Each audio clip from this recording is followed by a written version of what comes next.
So I am joined today by David Greenberg and David McGuinness, who are Early Music Vancouver's 2022 Artists in Residences. And yeah, how are you guys doing? Okay, we're in different time zones at the moment. Yeah. Late morning for me, and I think it's almost bedtime for McGee. It's not quite that bad. It's early evening, but this is Okay. actual daylight that I'm being lit with, so it's Oh, not that late yet. Okay. So the sun is shining in Scotland. So yeah, Just about. yeah, that's awesome. Yeah. So we're so thrilled to have you guys join us this July for the Bach Festival. And yeah, so I have a couple questions so we can chat a little bit today and get to know you guys a little bit more. Yeah, so my first question is, how did the two of you meet and start working together? Okay, who's going to start on that one? which decade was it to start with? It was it was about 20 years ago now, Thought it and was. our mutual colleague Chris Norman, who's a flute player, had said, I think independently to both of us, "Oh, you should work with that other David. You know, you'd really get on." Hmm. And we hadn't really coincided. And then the David Greenberg was in Scotland playing with a trio that he played with, and I went to seek him out, sort of incognito in the concert, and let's hear if this guy's any good. And he was. And then we sort of came back to my house here, and we played a bit. I think we set each other challenges, if I remember rightly. I got you to play the Georg Muffat violin sonata, which is pretty hard.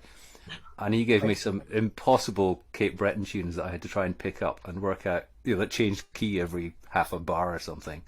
And I was trying to keep up with his playing. And I think we just sort of stared at each other as we were playing, and we were both thinking, I've never seen anybody or heard anybody play like that before.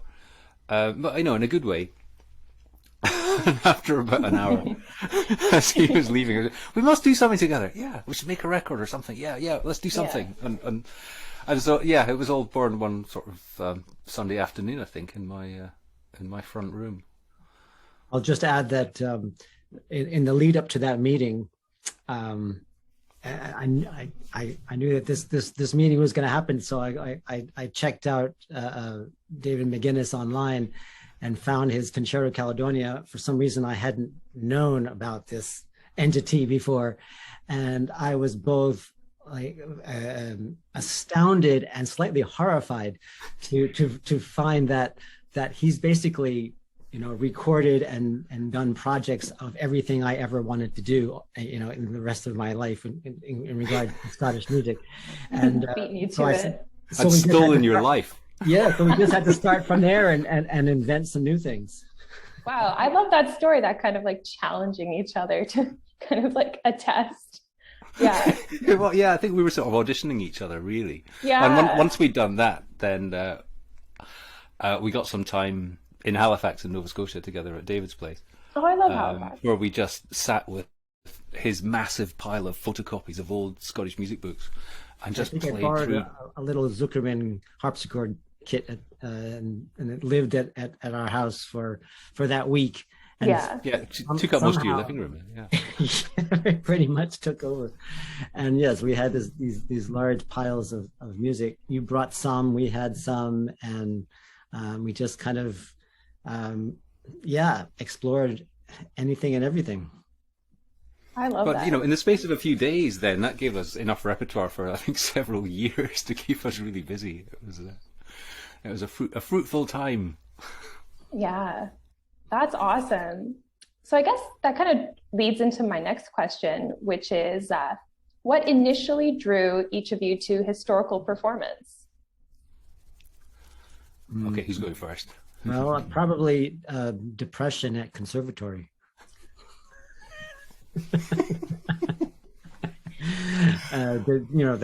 The usual.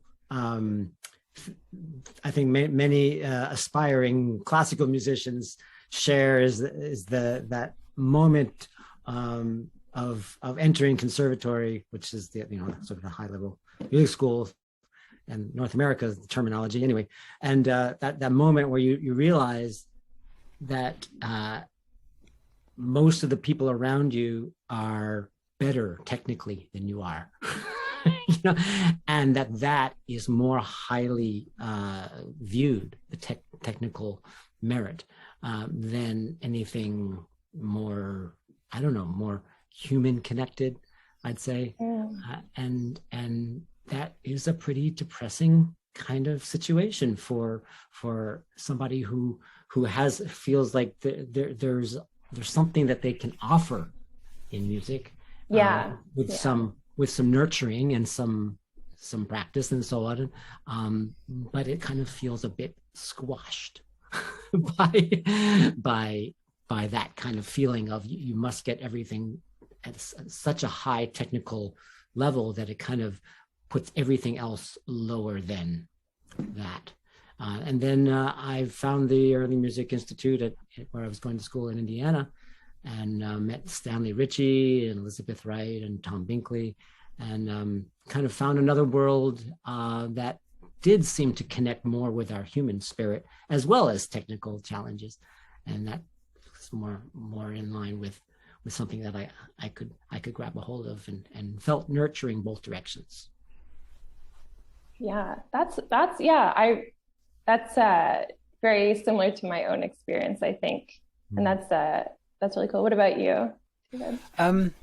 Yeah, very similar actually. I was listening to. I think that's the first time you told me about that, David. And I think, well, oh yeah, that kind of resonates.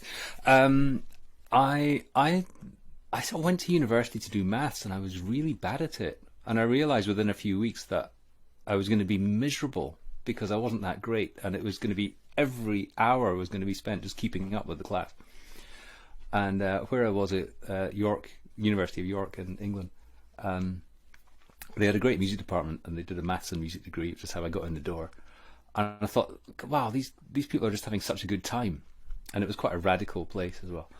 But they just bought a new harpsichord, and nobody much was playing it. So I pretty much had it to myself. And I got interested in, I think it was Orlando Gibbons, actually, I thought, which is like, it's quite a long way away from 18th century Scottish music.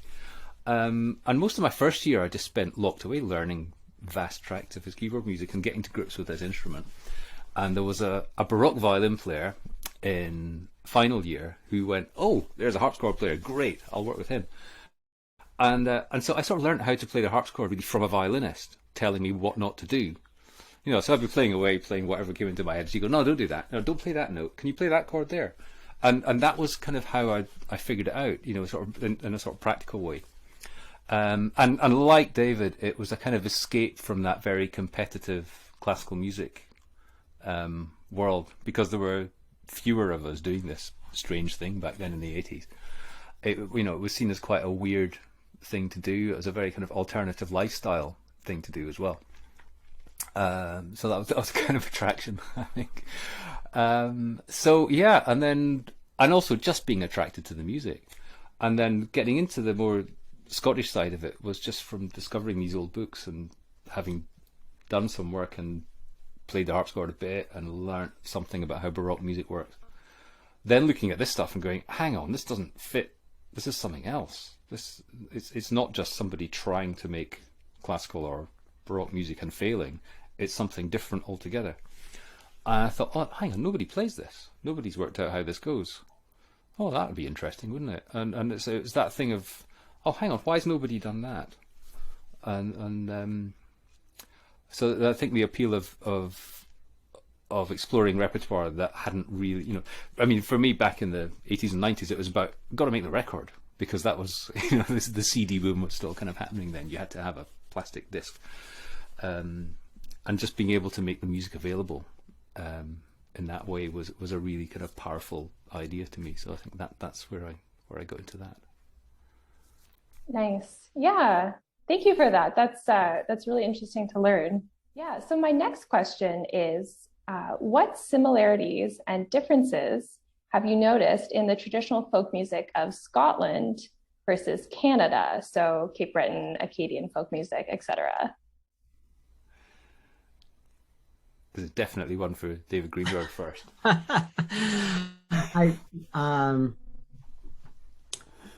I'm not sure that's something that I can speak to with any kind of authority or relevance to what I do. I wonder if I can just kind of steer that question in a slightly different way. Yeah, of course.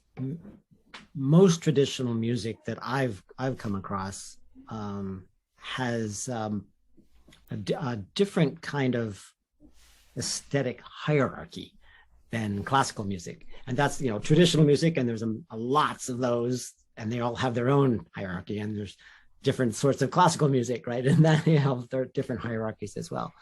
But just in a more general way, I think that what classical music can kind of learn from traditional music is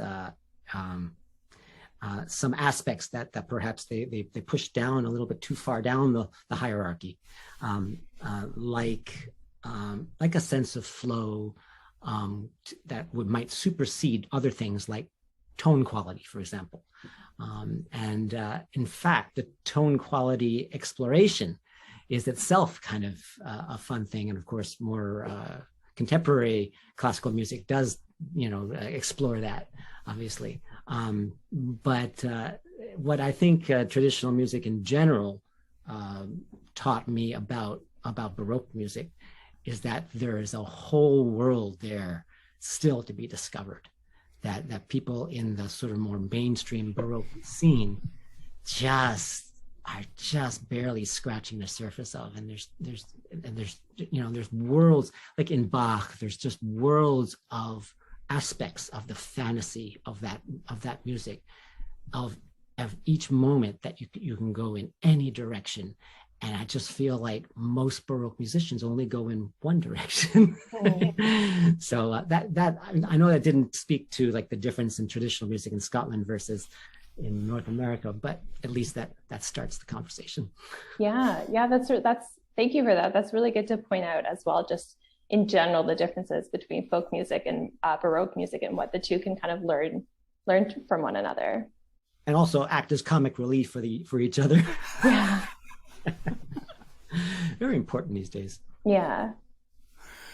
Yeah, I think comic relief is a good way of putting it. I mean, I find it difficult to answer questions about traditional music because it's a word that means totally different things to different people. And I sometimes think that generally, and I could be completely wrong, but I think perhaps generally within the scene in North America, there's more of a sense of heritage about what happens in the traditional world. I could be wrong. Whereas it feels here that it's more of a separate thing, that trad, I mean, people would say trad rather than traditional because it's less looking back. It's a more forward looking thing. It's like, where is it now? And I think that the awareness of the history of it feels like a slightly separate issue to where the mainstream trad thing is going. I could be entirely wrong about that. I think you've got a very good point, and I think it's fascinating that really where a lot of the so-called traditional music in North America came from, Scotland, Ireland, in those places themselves, they're looking in the opposite direction. They're looking forward, and in the new world, we're looking back. But to pick up your point about what trad and classical can learn from one another, one of the nice things about the early music movement, and I think one of the reasons that it's had at various points from the 1920s onwards and the 1960s as well, there's been a real sense of the two worlds colliding and working together in different ways, in different places.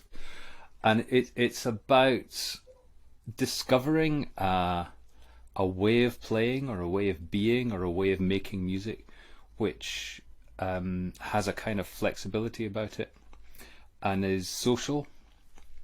It was one of the things I learned when I was a student at York. One of the teachers there was the clarinet player, Alan Hacker. I always say, people say, who taught you to play the forte piano? I said, a clarinet player, because he had an old piano in his office, and I would go in and play. And he would sort of come in and pass the occasional remark, "Oh, that's quite nice." All right, okay, that's going in the right direction then. But he's a staggeringly brilliant musician who played on old instruments and had lots of composers writing for him on modern instruments, and had this very extreme tone and it really was absolute life or death when he was playing. It was, everything was right on the edge, and he would push the instruments and himself as far as he could go, which is really, it's like punk chamber music. Looking back on it, it's really, really exciting. And for him, the whole historical performance thing was about finding another way of connecting with an audience. Having something else to show them that it wasn't that classical music over there. It was, look, this is different. Look at this clarinet. Isn't that weird? And it was a way of connecting and also having a more sort of personal, perhaps more intimate connection with the audience. And that sort of made a lot of sense to me. And I think, we now look at, say, 18th century music, having been through the 20th century, when classical music became this thing that set itself apart from everybody else. So, right, this is classical music, and there's everything else, and it has its very fixed traditions and very fixed ways of working, and it doesn't tried not to integrate too much with the rest of the world. It's not as true now as it was, say, in the middle of the 20th century. But we've been through that, and so what we have tended to do in the past is look at old music, including Baroque music, through that classical music lens.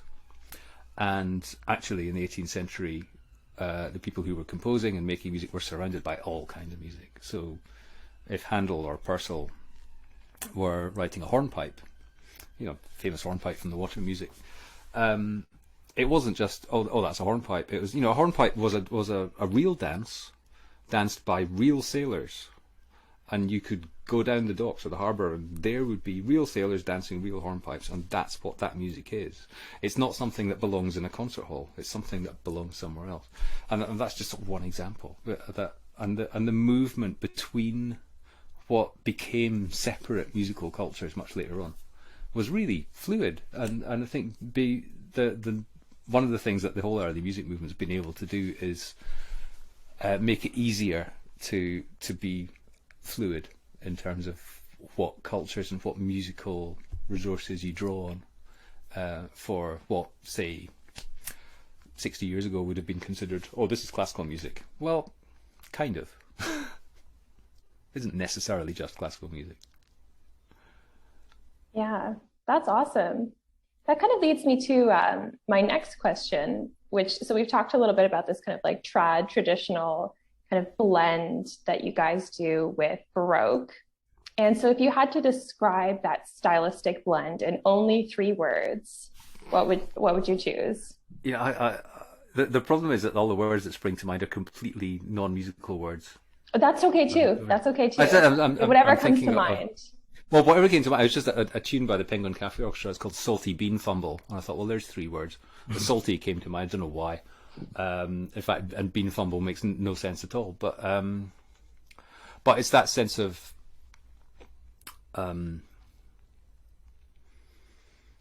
there's more than one thing coming together there. Yeah. And it's not like we're trying to graft 2 things onto each other. It has to grow out of whatever the musical material is in the first place. And what was going on with a lot of this stuff was in Scotland you had Italian music in particular becoming very fashionable in Edinburgh, but also Glasgow and Aberdeen and generally bigger places. But you also had this very strong sense of a vernacular music that was local to here. And when those start to rub up against each other, it gets interesting. And particularly in the early 18th century, that was happening, a lot. So it's a bit of a salty bean fumble. Oh, terrible choice of 3 words. I wish I could come up with something. That's fantastic. No, I think that's great. I would probably say something more predictable, like groove, silence, and spontaneity. I mean, that can. Oh, stop! Silence, and doesn't spontaneity. Words. Stop it. But anyway, I mean, it's you can apply that to just different kind of sorts of music on their own. I mean, that I like the what was it, Salty Bean Fumble? That definitely, that's a little bit more. Yeah, it's not as good as yours. I mean, yours means something. But yeah. I like them both. I like But them both. I mean, groove, because But groove, silence, spontaneity, that's great. I mean, they're all fantastic things. well, yeah, but you can keep going, with more fantastic things, so why stop at 3? But I guess just to sort of say what I mean about them, though, is that groove on its own, I maybe could describe certain kinds of trad Celtic music, let's say, I wouldn't say on its own, but in terms of a basic sort of, you got to get the groove going for the reels or whatever. So more than, say, a Baroque Enegal, which also has groove, but it's a little bit more kind of sort of there subtly. So so in maybe the kind of mix that we do, there's a little bit more of kind of the heavy groove aspect of that going than might be in sort of more purely Baroque music. And then the silence, I think, both in a kind of like, hang on, when are we going to sort of play the next sound, the noise, but also within the noises. I think that often I hear classical music and Baroque music in particular, perhaps, and also players playing with a very mellifluous and constant sound. And I feel like there's so much of the spoken sense of it lost with that. I feel like a storytelling sense, so that between strokes and even within a stroke, there's an aspect of silence. Even in the kind of sound I'm making, there's like an aspect of silence perhaps, but also between notes and between both strokes and between phrases, of course, and all that, but not predictable.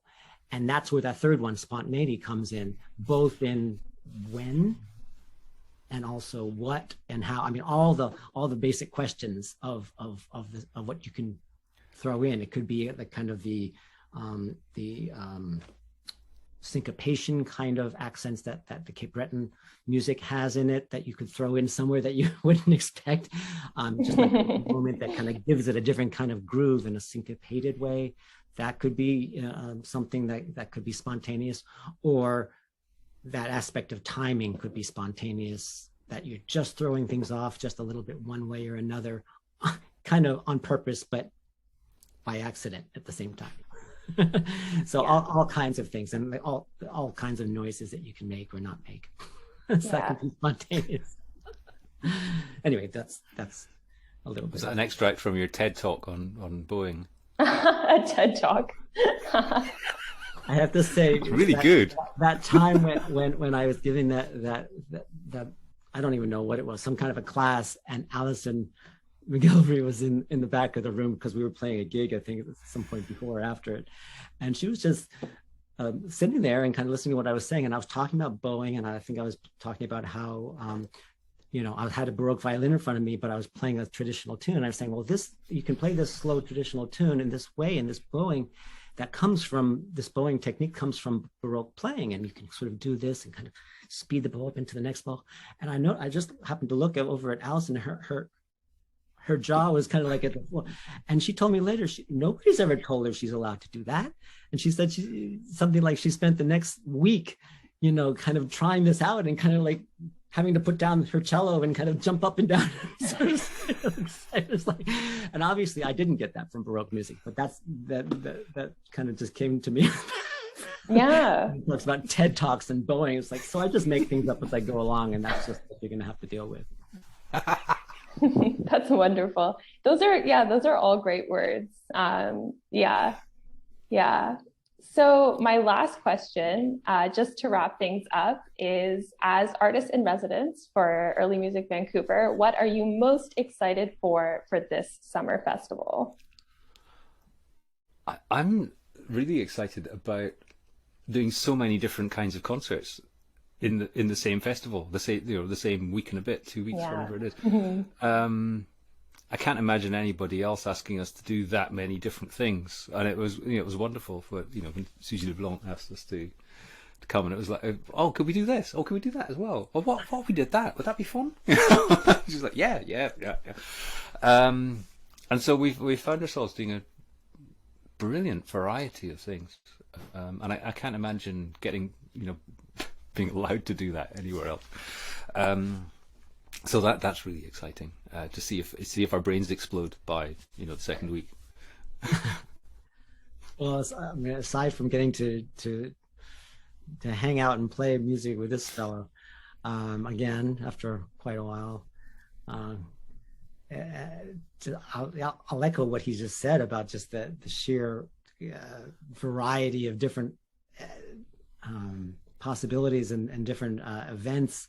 Also, I know that what I'm both kind of nervous about how busy we're going to be, and also quite excited about that too, because I know I do quite well when I'm very, very busy. And if anything has taught me that, it's been the last 2 years of COVID, the opposite extreme, kind of just being able to get back into it.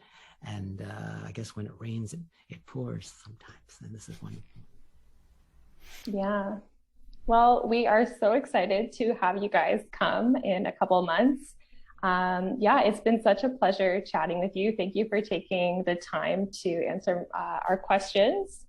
And yeah, any further thoughts or comments or anything before we go? Just can't wait. Really looking forward to seeing you and doing it for real. Because I feel like you know exactly how long it takes to organize these things and make them happen. Yeah. And then it's all sort of flies past in a flash when you come to do it. But all the exciting stuff happens in a really concentrated time. So yeah, can't wait. Fabulous. Awesome. Okay, thank you guys. All right, and we will see you in a couple of months.